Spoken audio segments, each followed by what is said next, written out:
You're watching Experience Comic Culture and Sales, streaming live daily to Facebook, YouTube, Twitch, and Twitter. Hey guys, it's me, Jenna, filling in for Miss Jen today while she's at Exxon. We have some really awesome guests where we're going to start off with Dirk Manning. He still owes me ice cream. And then we're going to talk with Kyle about some of the new shows that are premiering tonight. So stick around. I'll see you back here in a minute. Bye.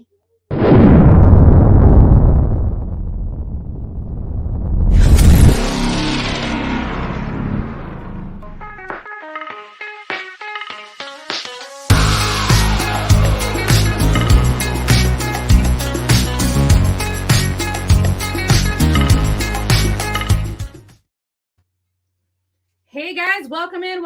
I'm hitting that like button right now. And don't forget, I am sharing it so that way we can have all our friends come in and say hi. But our first guest today is, in fact, the awesome Dirk Manning. Hello there. Hello. I when you started to say awesome, I was like, oh, I must be the second segment. No, in fact, I believe you owe me ice cream. So that brings you to the first segment. Well, no, we are overdue. You know, I mean, we had Jen King and I had grand plans for me to come down to a signing, and then world circumstances, delayed that a little bit. But there are plans officially afoot, and we will have an ice cream party. Hey, I feel like it's been 3 years coming now since I was promised ice cream. That just means we get more scoops. 3 scoops. Three minimum. We'll get a flight. Gonna have one of those like kitchen sinks, just like full of mint ice cream. No chocolate. You are singing the song of my people. Oh my goodness! I'm trying. It's funny because I'm off the road right now till March, right? So I'm trying to like svelte back down a little bit because yes, Jen, exactly. Hi, Jen. So I'm trying to lose a weight because in March I'll be celebrating my 20th anniversary as a published comic book writer. Congratulations. Thank you. And I'm doing a big 4-week weekend tour. And I know there's going to be a lot of ice cream involved, a lot of celebrating. So it's like I'm trying to slim down now so that in March, when I blow up from all the ice cream, hopefully we'll then kind of even out. But point being, when I come down to Space Cadets Collection, there's no rules in regards to how much ice cream can be consumed. So. Oh my goodness. I actually have a confession. I had the best ice cream in my life when I went to North Carolina earlier this year. Really? So we went to this dairy farm. Yep. It's literally the cows are right there. And yeah. Like, oh yeah. The ice cream that you're eating right now is from that cow. And I'm like, that one. Mr. Cow, you're delicious. Yes. There's a place down by our friends at Superfly Comics down in Yellow Springs. They have Young's Dairy down that way. Ooh. And it's the same thing. And then our friends up in Traverse City, Michigan, Cherry Capital Comic Con, Moomers, they also have the dairy there. So you can like look at the cows that make your ice cream, right? So, and I learned, that the chocolate ice cream comes from the brown cows, the vanilla ice cream from the white cow. I have not yet seen the pink cow that gives me the strawberry ice cream. Where's my green cow? I can't wait to see that cow. Then I'll get like a cow selfie. Yes. So bringing it back. I hear you have a Kickstarter going on right now. And yes, ma'am. Friday, yes. Do you want to tell us more about it? Yeah. By the way, nice selection of books behind you as well. The Tales of Mystery books. If I'm not mistaken, you have all of these at home too. You're wonderful, and I think you even have the Kickstarter exclusive Mystery Bible, Mystery down all the way down, the one at the bottom, the big boy, yeah. Yes, because I've also got this one. Oh yeah, so yeah, you got the Kickstarter exclusive comic. Then the gold edition. Oh, look at that! You guys can see that. That's shiny. Like the gold is shiny. Ships in the house. Ship. Yeah. So friends of mine that missed out on getting the Tales of Mystery Act 1 Bible edition with the leather bound and the gold Space Cadets collection. But and speaking of gold gilded pages, see, this is my fun transition. Yeah, this Friday we're wrapping up the Kickstarter, the gold ribbon bookplate or the gold ribbon bookmark. Yeah, I love stuff like that. See, I love doing stuff like those books. So yeah, what we're actually doing is this Friday the campaign ends for Arn Anderson, My Life as the Enforcer, which is a graphic novel about the life and in-ring career of the professional wrestling legend, founder of the Four Horsemen, Arn Anderson. Oh my gosh. And really cool book, written by Arn and myself, illustrated by Colm Griffin and Sean Daly, edited by Justin Birch, edited by Drina Joe, published by SourcePoint Press. Real cool book. And we actually we're on the verge of unlocking our 7th stretch goal, which will give this book the gold gilded pages, like we just saw there a moment ago. That's amazing. Thank you. Well, it's fun, you know. Arn has such a fascinating life, and I tell people, whether they're into professional wrestling or not, Arn's life is just incredible.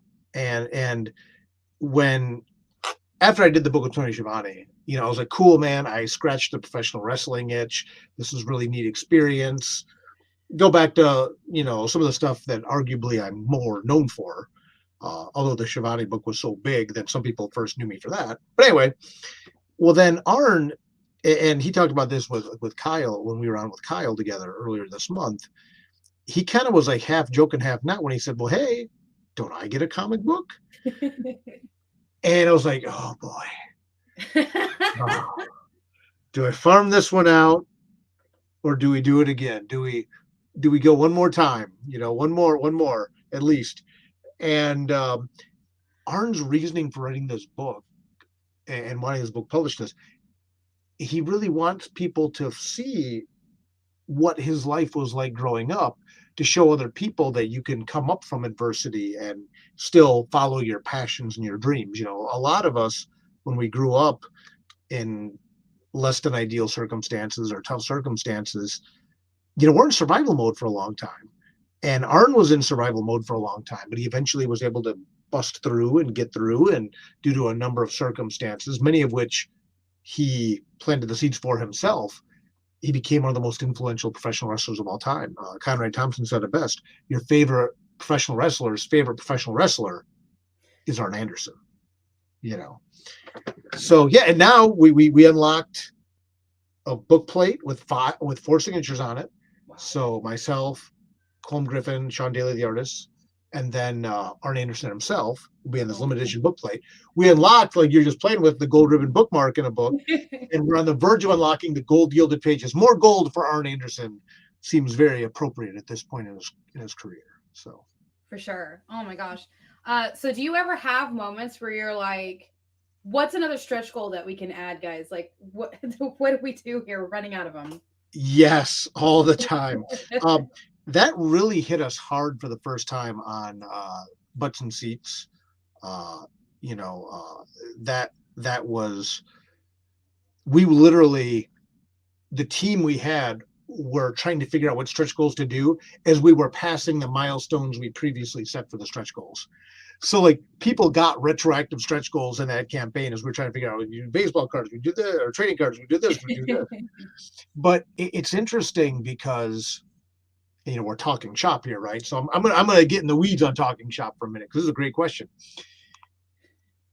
I'm finding that people's expectations of what they're going to get through Kickstarter are evolving, and not in a bad way, but like I think back to 2016, right? We did the Kickstarter for the Nightmare World Omnibus, which then evolved into the Nightmare World Bible, which we got the leather bound and the gold gilded pages and the slipcase and all that. I'm seeing more and more now that people are starting there, right? Back in the day, this is why I'm showing my age, you know, back in my day, you know, we started with a Kickstarter exclusive hardcover, and then maybe we would enhance it more and more. I think people now want the super deluxe version up front, which then begs the question, well, what are your stretch goals going to be? Because to me, the stretch goals are, we'll make it leather bound, we'll do the gold gilded pages, we'll you know, gauging the interest, we'll do more and more stuff. Now it's like people want that version up front. So what do you give them stretch goals, right? So this is an internal conversation that I'm having with myself, you know, but also then I'll be having with SourcePoint and stuff like that. It's like moving into 2023 with my role as special projects manager. It's like, do we go there? I don't know. I mean, do we start with the super deluxe edition But then what do we do with stretch goals? I'm always a fan of stickers, if that helps. Oh, right. I love doing stuff like that. Like even that bonus comic you held up had the little sticker, right? And Yeah. yeah, stickers are cool, stuff like that. So it's interesting, and it's causing me to really, it's an evolve or die model, right? And now looking at going into 2023 with not only some of my own personal projects, my creator-owned stuff that I'll be doing, but also, I mean, we announced we're doing books with Lon Chaney estate, the Lon Chaney estate with Ron Chaney and the Lon Chaney estate, for example, London After Midnight, the sequel to Curse of the Wolfman. What do we do? Do we start with like the mega version, or do we build up I don't know. So yes, the answer to your question is yes. That is a great question, and it's one I actively still am thinking about right now. It's like, where can you go? You had this amazing book with Right. all of the bells and whistles on it, and then it's just like, hey Jordan, and it's just like, keep adding stuff, and it's just to the point of, what else can we add? Well, that's exactly it, because I mean, when I started with this model again, and actually even a little bit before 2016, the idea was most comic book stores will not want, and me at the time as a fairly unknown quantity, don't want a deluxe hardcover edition of the book, right? So that's something that I give directly to the people that buy from us. And then I didn't want to cut the stores out of the equation. So then the stores can still get a trade paperback version that's a little bit more affordable, a little bit more accessible to them, right? Now, obviously, stores like Jen and Space Cadets Collection, they go all in on. People know they can come to this store to get the fancy stuff, because Jen fancy. She's a supporter of independent creators. Yeah. But now, it's like, what do we do? It's like, I know on this one, getting Arn Anderson's signature was a big motivator for a lot of people. If people go to Arn, by the way, people can go to arncomic.com to see this Kickstarter. But what we can do is with this one, getting signatures from myself, Arn, Colm, and Sean is a pretty big deal, because we're in 3 different countries. Colm's in Ireland, Sean's in Canada, and then me and Arn are in the US. So like, I'm not saying you'll never see all 4 of us in one place, but it might be somewhere like a New York Comic-Con, for example. Yeah. Which is hard to get into. It's expensive. You're paying to get a ticket. So I don't know. Yeah, I mean, sorry, you get me going down this road, and I'll go all day. I can't say this is where my brain is always operating. Yeah, in my household, we back 2 to 5 Kickstarters a month. So, and a lot of those I actually translate over to the store. Right. So it's like, I really love getting to talk to creators about how they are doing on Kickstarter, because it is another way to reach out to an audience when publishing might be a little harder to do, and you're doing like your own like funding via Kickstarter. And that brings me to another question. How do you feel via like Kickstarter versus the whole, going through publishers and stuff like that, like the difference? Which one, like, do you prefer, or is there like pros and cons to each of them? How do you feel about it? Yeah, it's funny, and I'm not trying to talk out of school here. I wanted to do crowdfunding when I was still publishing through Image Comics. And at the time, it was like, well, that's not something we're really going to do. I think at that time, people still, and again, I mean, there's no shame. I mean, this was early on. This was, I was I was on the ground floor of a lot of this stuff. But I think back then, there was still the impression that doing a Kickstarter was kind of like holding out a tin can for money. Like, please, let me publish my comics. Please, yeah. Kickstarter for the poor. And I'm like, no, it's that what it is being a creator who has never published at Marvel or DC. A lot of comic book store owners and readers didn't know who I was.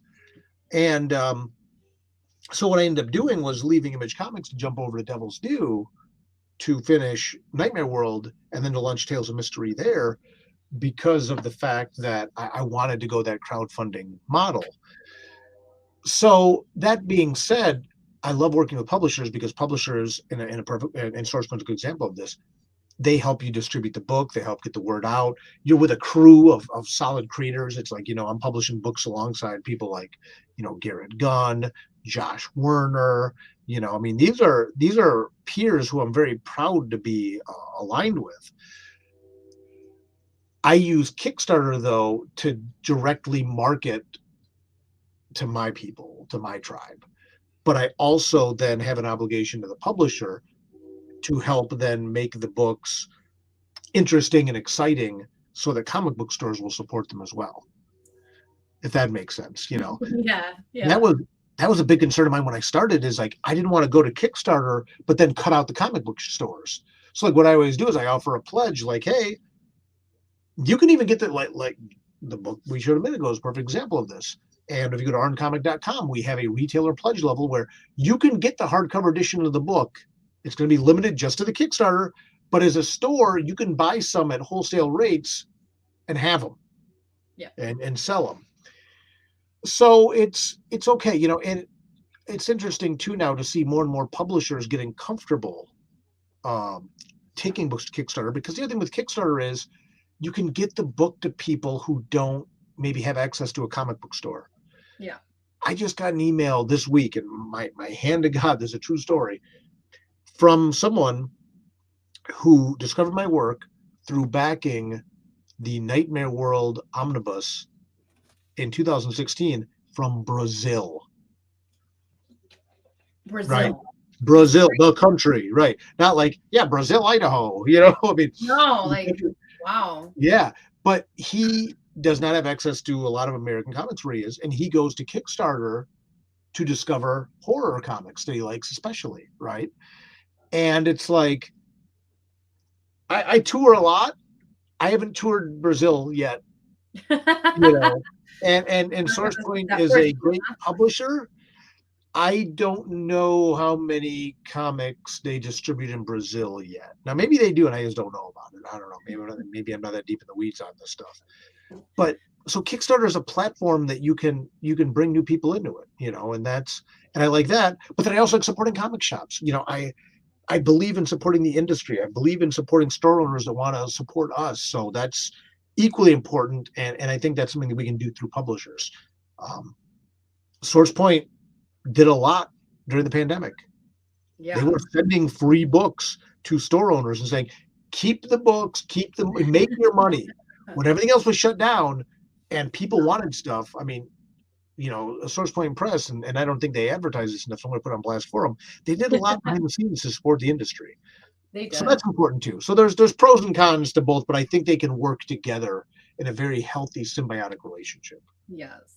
I think one of my favorite things is when Kickstarters have a retailer edition.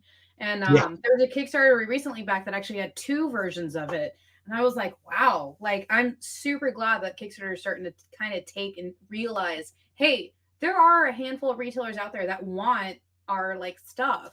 And I love how much it's like evolved into this way of reaching everybody they can.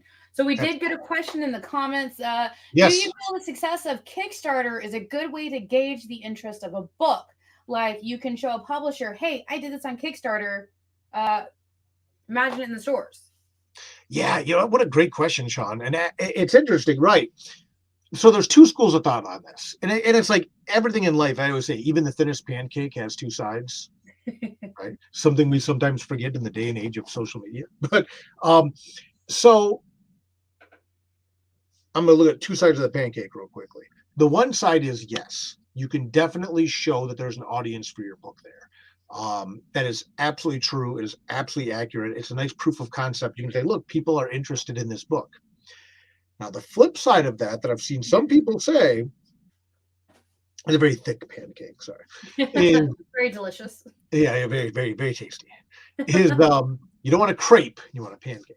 The flip side of this is I have seen some publishers and even some comic book store owners, for example, say, why would we publish or carry your book if you just sold it to all the people who already would most want it on Kickstarter? And that's a question you have to really consider. I mean, that's something that you really have to kind of then look at, like, okay, ideally, the way I look at this situation is with SourcePoint Press. It's like, yeah, my Kickstarter will be maybe hitting mainly Dirk Manning readers, my tribe, right? My people. I can then turn around, SourcePoint Press can turn around and publish this book and then get it even to a wider audience through Simon and Schuster, through comic book stores, through people that maybe don't live on the internet, don't use Kickstarter, but then they go to their comic shop and say, hey, what is SourcePoint Press putting out this month?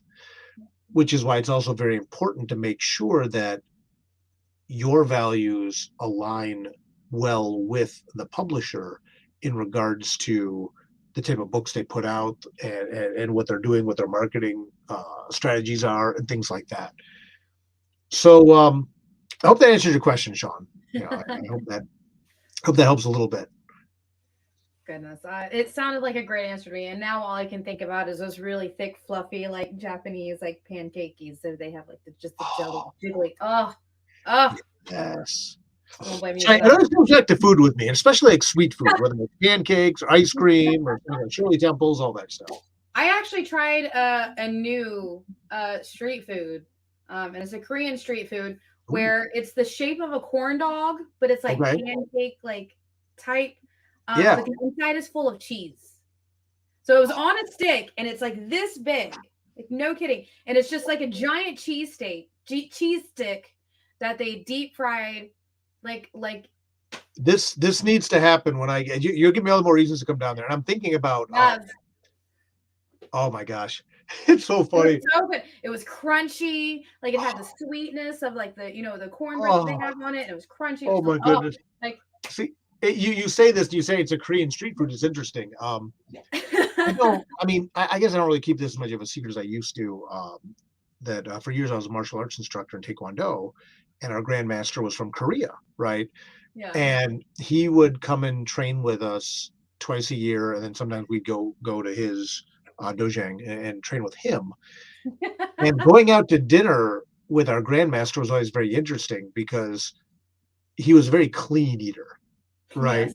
Very, and it's like, well, why you order that? Why are you ordering that? I'm like, sorry, sir, I guess I'll not get dessert. It's like, are we getting dessert? We were kind of like look over at our grandmaster, like, what kind of mood is he in?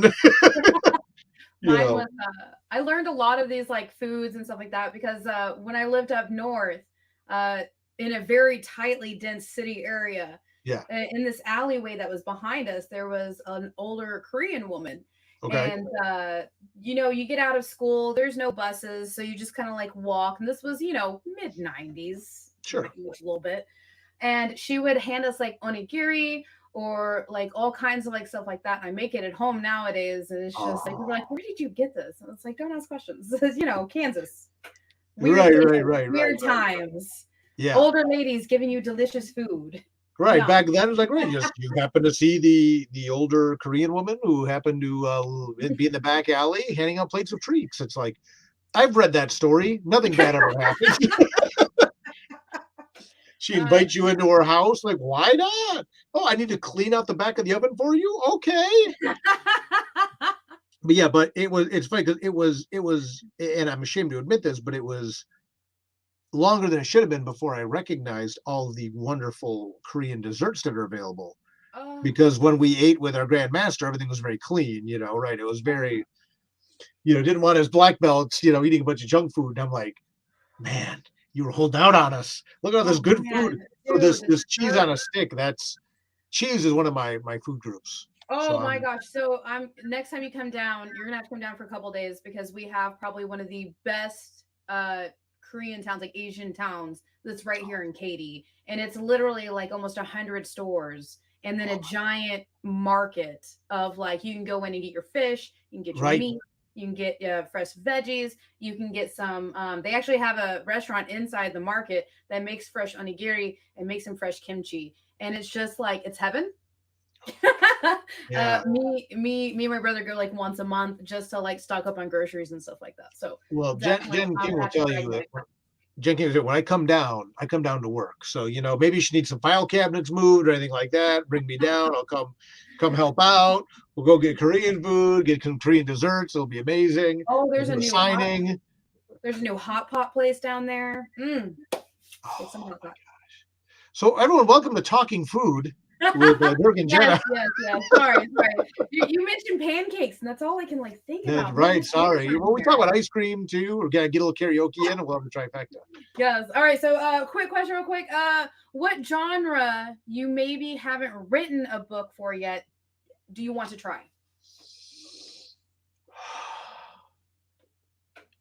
Gosh. It's interesting because for me, 2019 started down that road of me branching out from horror. I really laid a foundation for horror for a long time, but then, we did Hope, which was my exploration of the superhero genre. Haunted Highons with Twisted is a comedy. Ironically, it's almost like a stoner comedy in a way, which is weird because I'm, more like people say I'm like a straight edge type guy in that regard. I like to say I'm straight edge because I don't drink or smoke, but I'm not like that. I'm not like a straight edge is a whole different thing. But anyway, people know it's kind of funny, ironic that I'm writing a stoner comedy. The Adventures of Cthulhu Jr. and Friends is like an all ages horror book. So a lot of what I do threads the needle through horror a little bit. But gosh, I've been working with, was it a romance comic? Well, honestly, Love Stories to Die For were romance. But again, it's threaded through horror. I'm a horror guy, so I tend to approach everything to that. But I've done true romance stuff. I've done all ages. I've done superhero. I've now done wrestling. I've worked with rock bands. I did fantasy with the Harp Twins. Oh gosh, I don't. What do I want to do that I haven't done yet? We've really stumped him this time. I don't know because I've done. I do like a lot of noir stuff with Tales of Mystery, obviously. I may be stumped on this. Next one has to be like a day-to-day life, like a slice of life type thing. A day in the life of a comic book writer. Yeah, I feel like I kind of even did that in a way through Right or Wrong. Dirk making VCR instructions. Yeah, even like Right or Wrong, I feel like I talked a lot about like the day-to-day minutia stuff. I know what I want to do. I know I haven't really done this yet to the degree I want to. We touched on this earlier. I really want to do a more martial arts infused story. Oh, okay. And I haven't got to do that yet to the fidelity that I really want to. And there's some opportunities that I've been exploring where I might be able to do something like that. But because I say even like the Western coming up next year, Homestead, but it's a martial arts book. I think I really want to be able to delve deeper into that, having taught martial arts and being a martial arts student. You're always a student, even when you teach. That's something that I really want to dig into a little bit deeper. And I wasn't trying to use it as an excuse to like run through my whole catalog either. That was a good question. That really that caught me. But yeah, the martial arts thing is out there, and I really want to get into that a little bit. Did you want to stick around and talk a little more? If you're willing to have it, I guess we probably should talk about the Aaron Anderson comic. That's why I was here. So I can definitely hang out with you. Yeah, so please tell us more. And then everybody, if you saw, there is the link. I can't remember where it's at, but it's probably down here is the link. Yeah, do the Macarena. Come on. The link is here somewhere. Definitely check out the link. Also, the link for the Kickstarter is also in the comments. And right there. So boom. Aha. Magic. There. arncomic.com. Yeah, so people can go to arncomic.com and check it out. Again, this is a book about the life and in-ring career of professional wrestler Arn Anderson. So again, you talked about like that checklist of like a genre we didn't get what I touch on. Yeah, I'm getting to work with a legend of professional wrestling and tell his story. That's really cool. And people that read Love Stories to Die For know there's a professional wrestling story in that book, which is obviously fictionalized. So now to get to actually work with one of the pioneers of the industry is pretty incredible.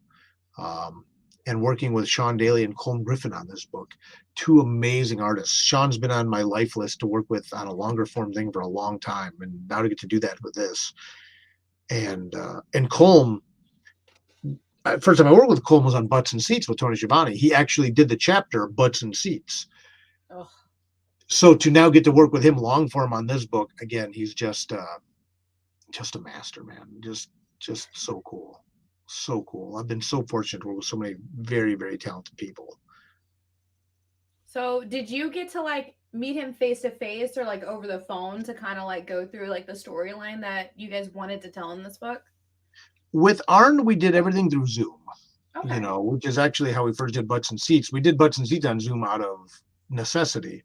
There was talk maybe we get together for a weekend or something. Like back when we all thought, oh, this will be over in a couple of weeks. We'll get together for a weekend. We'll plot everything out, and then I'll go on my merry way. So instead, it was really something I think that was good for a lot of our even mental health. Like getting together every week on Zoom or every 2 weeks, and we would talk about the book, and then we all became buddies, pals. So with Arn, it's been the same thing. Arn is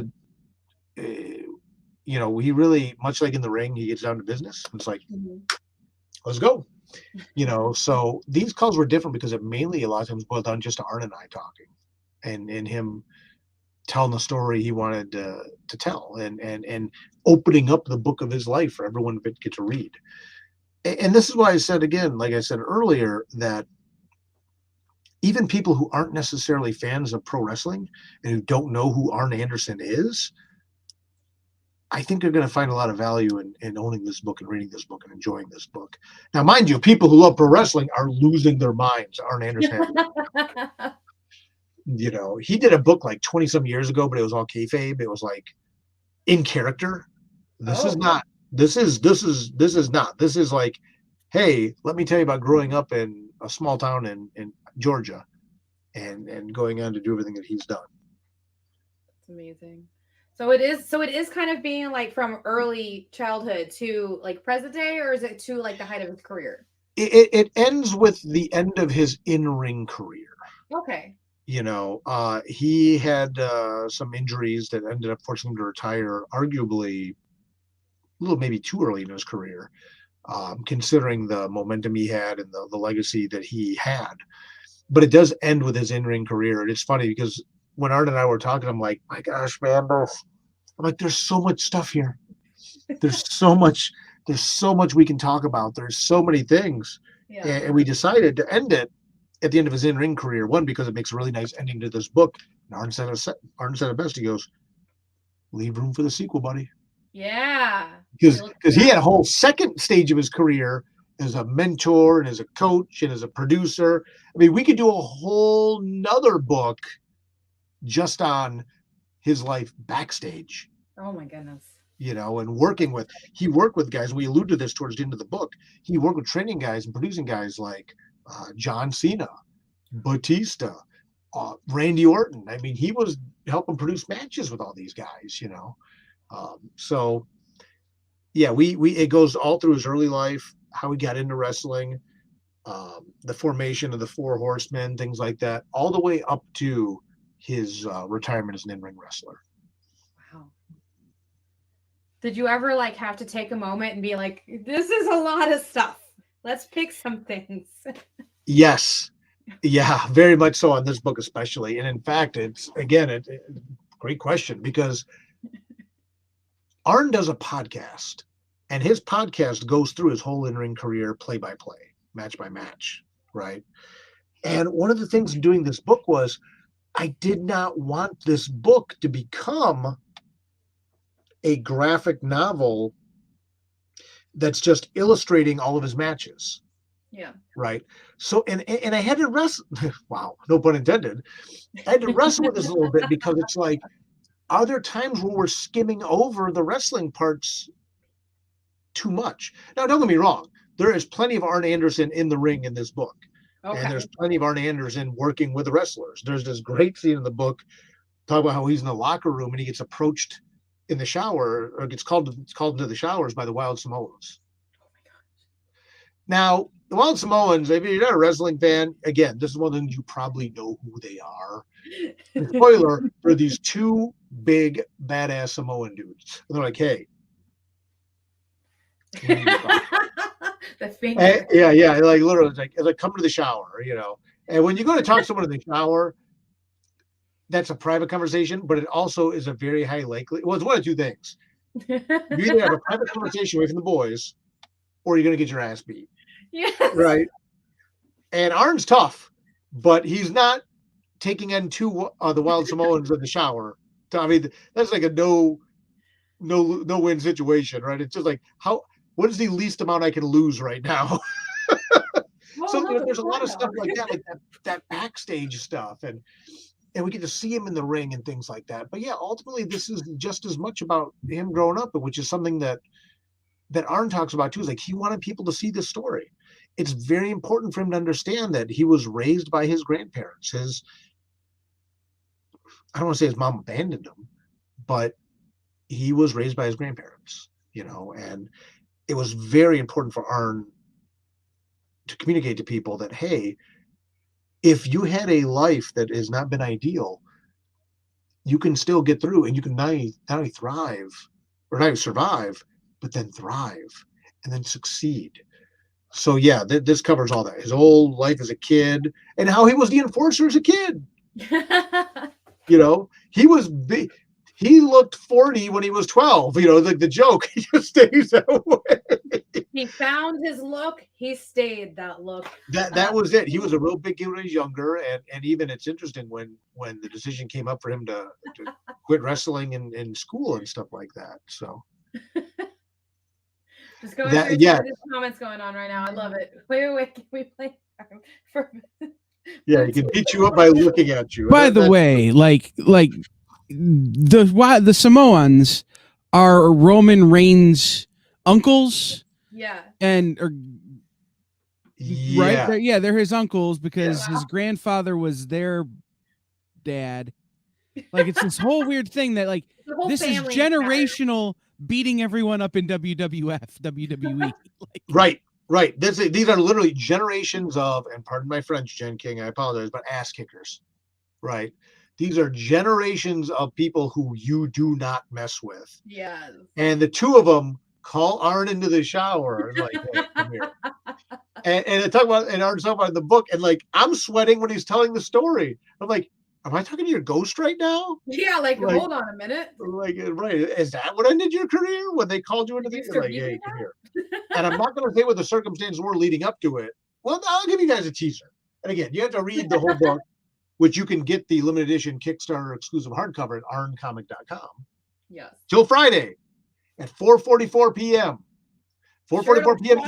Eastern Standard Time.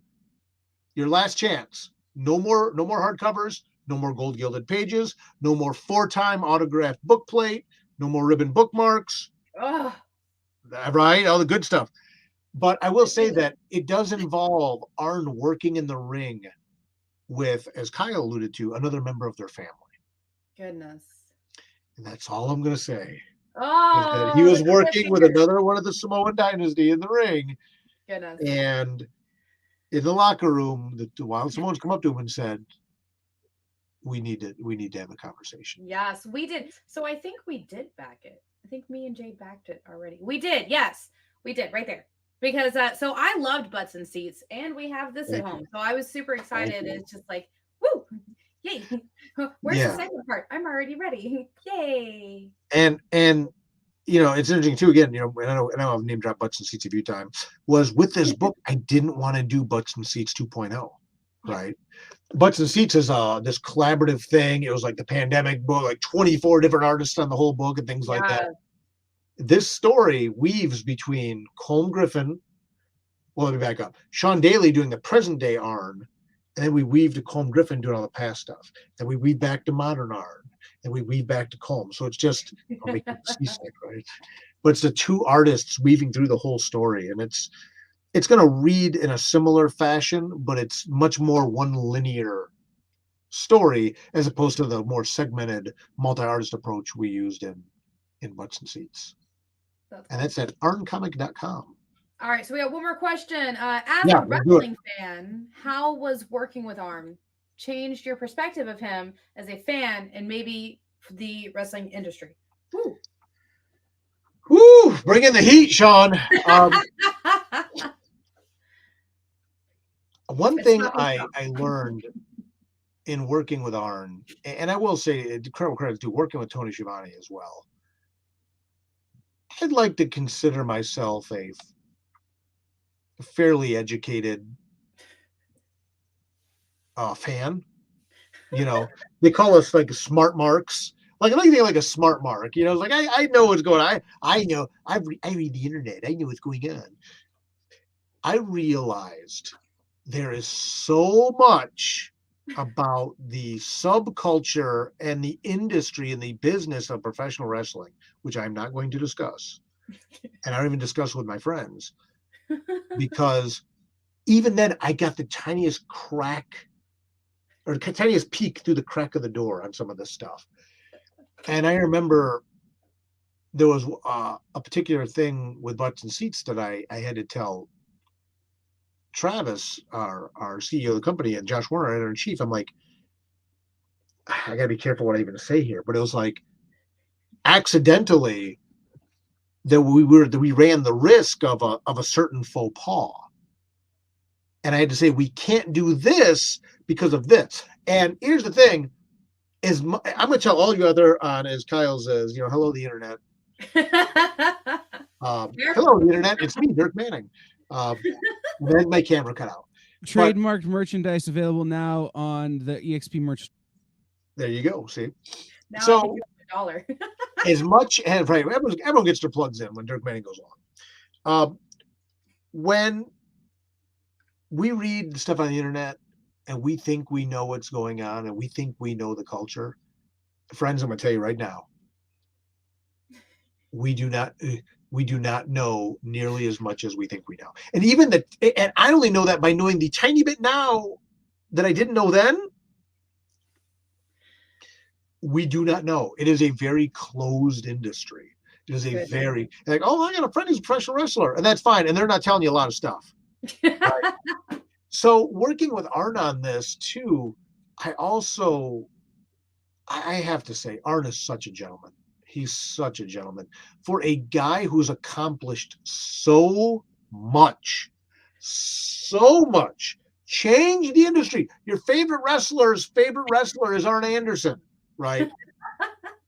To be so humble and to approach it so much just like work.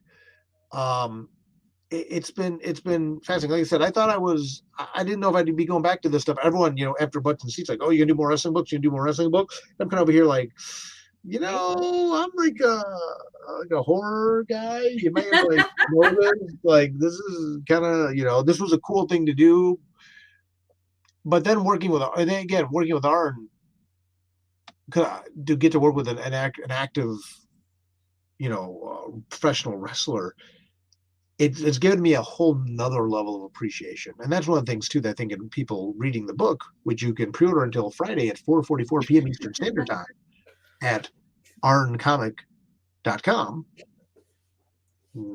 It's gonna be right here. It's gonna be right here. It's gonna appear over there. Right here. So it'll get there, Kyle. I believe in you. Working on the book, and I think people reading the book hopefully will gain a greater level of appreciation for it. One of the things that we talk about early in the book is about how people just think that wrestling rings are trampolines. They're not. They're wooden slats with a little piece of book. And there's actually a part of the book where we show like what the ring is made of. It's like it's wood and then a little piece of foam, and that's it. But people all the time like, oh, well, they just bounce around a trampoline. I'm like, no, these guys are super athletes and these women are super athletes. It's like when I met The Undertaker in person last year. These guys are big. Oh, yeah. And you see them, like if you ever go to like a live arena and you see them and you see that they're big. Then when you walk up to them and shake their hand, and I remember seeing The Undertaker that close for the first time, and I said, my God, I said, they don't make people that big anymore. It's like David and Goliath stuff. And you meet Arn Anderson, who, is been around for a minute. I think he's celebrating 4 decades in the wrestling industry. He could still grab me, and I'm not a wilting flower type guy. I'm not a small person. He could grab me and snap me in half. Oh my gosh. Like a pixie stick instantly. It's like, again, go back to the martial arts stuff, right? It's like, you learn how to defend yourself and things like that. Then you got like Arn Anderson. I'm not gonna say it doesn't matter, but it's game changing when you start to recognize the level of athleticism these guys have. And yes, people don't realize, and again, I'm gonna go back to my own experience, being in tournaments and stuff like that. When you do free sparring, you do 1 minute rounds tops. Yeah. I'll tell you what, man. I feel like I was dying after that first round. Yeah. Oh, God. You and I have very different fighting experiences. Very different. I used to work at bars at biker rallies. Okay, yeah. So very vastly different. Ours were done in 1 hit. Well, right, and that's exactly it. I mean, don't get me wrong. If you're talking self-defense, yeah. If it goes more than 7 seconds, you lost. Exactly. I mean, point blank, I'm not trying to be a hard ass. I'm not with some company be a con like, oh, well, you martial arts 7 seconds. You want No, it is vastly different. Like vastly different. So people like a minute, and I'm sitting here trying to think, how does a fight last a minute? Well, it is a competitive sport, and ideally, you have to get points. I mean, you're not going out there to kill someone. Don't be wrong. I mean, if you're going out there to protect yourself, yeah, that's 7 seconds tops. 7 seconds. That person should not be in my line of sight anymore after 7 seconds. I mean, point blank. You don't get paid by the hour. And that's it. Right. But when you consider like a minute of that physical activity, like that free sparring, right, and trying to get the points, things like that, then you look at these guys that go 20, 30 minutes. Oh my gosh. I mean, it's incredible. And I think video games and stuff have desensitized us to that because we play the video games, see these guys doing these moves. It's like, no, there's really people doing this stuff. Yeah. There's a part in the book, which you can get at arncomic.com. Kyle. There! Hey! So where we talk about when Arn Anderson invented a move called the spine buster, which is basically you kind of scoop the guy up and then you pop him and you twist him and you flapjack him. There's our pancakes again. You just flapjack him onto the mat. Now, knowing the mat is wood with a tiny bit of foam, he created that move in the ring. Oh. And he did not tell the guy who got the first spine buster what was going to happen. Ow. Yeah. And can you imagine, you got this human bowling ball with arms and legs. Right, exactly. And Arn Anderson, he whips you to the ropes. You come right back into him. He scoops you up, pops, twists, and then just slams you back first. Oh, I need my heating pad. Right? You're just talking about it. And here's the thing. Back then, Jenna, that wasn't even the finish. No, thank you. I'm good. That wasn't even his finishing move. So you guys land there like, what just happened? But then you still got to scoop him up. Oh, yeah, by the way, they would hit you with a brain buster, too, or something like that. Oh, my goodness. Oh, jinkies. Yeah, so it's working with Arn, I've learned a lot of cool stuff. And again, you just get a new appreciation for the level of athleticism that these people have, because none of the athletes, they're super athletes. Oh my goodness, that just hurts. That hurts. Sorry. You did have a quick question. We are in the last 7 or 8 minutes. Okay. Paul, any chance of crossover between Mr. Rhee and Hope? Ooh, I want to know now too. Is there? Oh, Leonard. I have done limited mystery crossover stuff previously, usually in the bonus books. An in-continuity crossover is probably not very likely, but who needs continuity? But when I do those Kickstarter exclusive bonus comics, like they have at Space Cadets Collection on that back wall over there, yeah, like the one you were showing me with the sticker in it. That may be something I may have to pull the trigger on. Yeah, that one. Yeah. That was a sticker.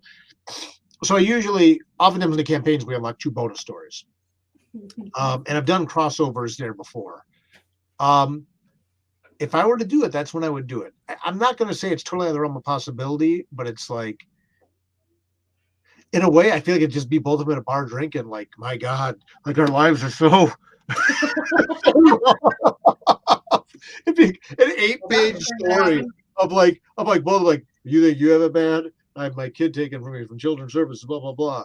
Oh yeah, well I summoned a demon when I was little that haunted me my whole life.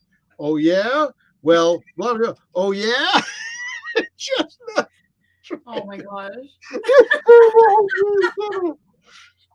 So that could be fun. So yeah, let her say, dude, if it happens, don't be mad if it's those two just sitting in a bar and just trading war stories. Because Hope Volume 2 is coming out this spring. Oh. And those of you that have stuck with me this long, longer than perhaps you expected, I'll give you a little teaser on Hope 2. Lots of supervillains. Lots of supervillains. A lot of supervillains. Say less. I'm there. Yeah, so that's all I'm going to say, friends. If you've stuck around this far in the interview, which we appreciate you hanging out with us, know this. A lot of supervillains in Hope Volume 2. Oh, my goodness. Yeah, I mean, we got a taste in Volume 1. You know, we had a couple. We had Nora Ona and the Final Boss and the Drama King. Oh, you had a lot more than that. We had a lot more than that coming. Oh. And rude. It's Sally Scott is illustrating Volume 2. Unbelievable. I mean, she's just such an incredible talent. She was in Butts and Seats. She's done some other stuff as well. She just started Nightmare World. The art she's doing on this story, every time a page comes in, I'm just like, how do you keep outdoing the page you did before? You know, it's just incredible. Her art is very much in line with the art people expect on the book. In fact, we got the special edition of Hope Volume 1, a re-release coming out from Source Point Press here soon. She did backup illustrations for a pro story in that. People will get another taste of how she handles Hope and things like that. But oh my gosh, these super villains that she's drawn.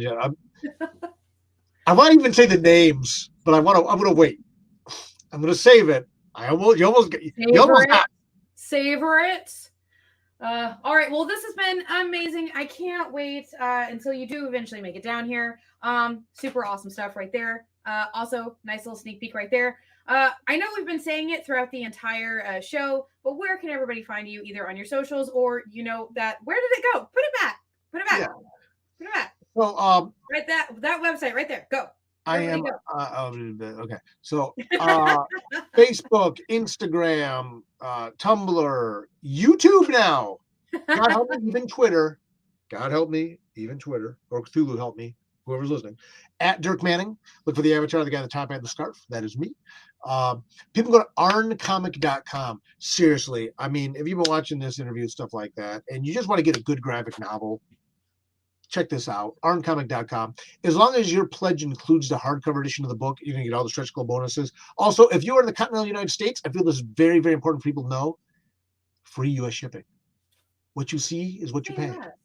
Right? This isn't a thing where, and I understand different people have to do things differently, where like after the fact, we're going to tack on the shipping. No. So if you do $40 for the hardcover, it's $40. You get the hardcover shipped right to you, all the stretch goals, everything at arncomic.com. We'll go to Kickstarter, type in Arn Anderson, A-R-N Anderson. You will find it.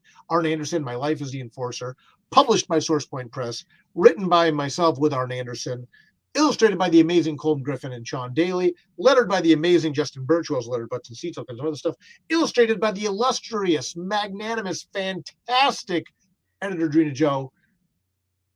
It's an amazing book. I can't wait for people to see it. I also admittedly can't wait for people to see the horror stuff I have coming out next year as well. Oh. But again, this is going to be a book that I think when people pick it up, if they pick it up in the secondary market when the trade paperback edition comes out, they're going to say, man, I wish I had that hardcover. With the gold gilded pages. Right, we're about to unlock the gold gilded page. Look at that, it's the same thing. And then it's got the we unlocked the bookmark already. We unlocked the gold ribbon bookmark. No, right there. Look at that. Look at that. So like, if you want to get to the part where he invents the spine buster, boom, it's right there for you. Oh. And then, yeah, those gold gilded pages. This is the only time this book is going to be printed like this. So this is not the book. Imagine a different picture there, but the gold and the pretty and the heart and the thick boy. Yes. All of these things. Jenna knows the score. But arncomic.com, you know, how you use a spokesperson for the books. Bye. Yeah. Fine. Had to get super cereal. Yeah, or especially for the horror books, that'll be perfect. No offense, but I do have that sales face. That's why I'm here. Yeah, right. Or go to dirkmanning.com. You can sign up for a newsletter. My newsletter, I send a newsletter once a month of the shows I'm doing, books coming out. dirkmanning.com. All these social medias of relevance at Dirk Manning. Check it out there.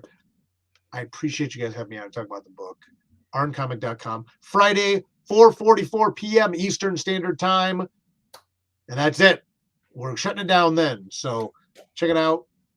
I appreciate you. I appreciate the XP so much. I appreciate what you do for so many creators.